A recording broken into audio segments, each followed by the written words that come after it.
नमस्कार बंधुगण मु शोभास ऑल इन वन न्यूज को आपण मानक स्वागत।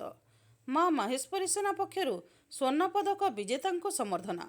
बरगढ़ जिला सरला ग्रामर सुपुत्र संतोष प्रधान दिल्लीर त्यागराज स्टेडियम ठारे एप्रिल 30 रु मे 3 पर्यंत होइतिबा खेलो मास्टर्स गेम्स रे ट्रिपल जंप 110 मीटर बाधा दौड़ एवं लंग जंप रे स्वर्ण पदक हासिल करिसंती।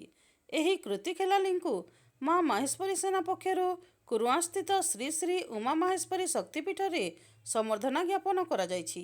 अशोक महाकुर परिचालन में होइतिबा एही कार्यक्रम रे भारतीय सेना रे कार्यरत निर्मल देहरी, माँ माहेश्वरी संस्कृति गवेषक त्रिलोचन कंप, स्थानीय सरपंच पुष्पांजलि कलता प्रमुख अतिथि भाव जोगदे क्रीड़ाविद संतोष प्रधान को पुष्पमाल्य उपढौकन प्रदान पूर्वक समर्थित करथिले। एही संबर्धना सभा माँ माहेश्वरी सेनार बहु सदस्य एवं ग्रामवासी उपस्थित थिले। सभा प्रारंभ में माँ माहेश्वरी मंदिर रे पूजार्चना करा जाई माँकर आशीर्वाद कामना करा जायथिला।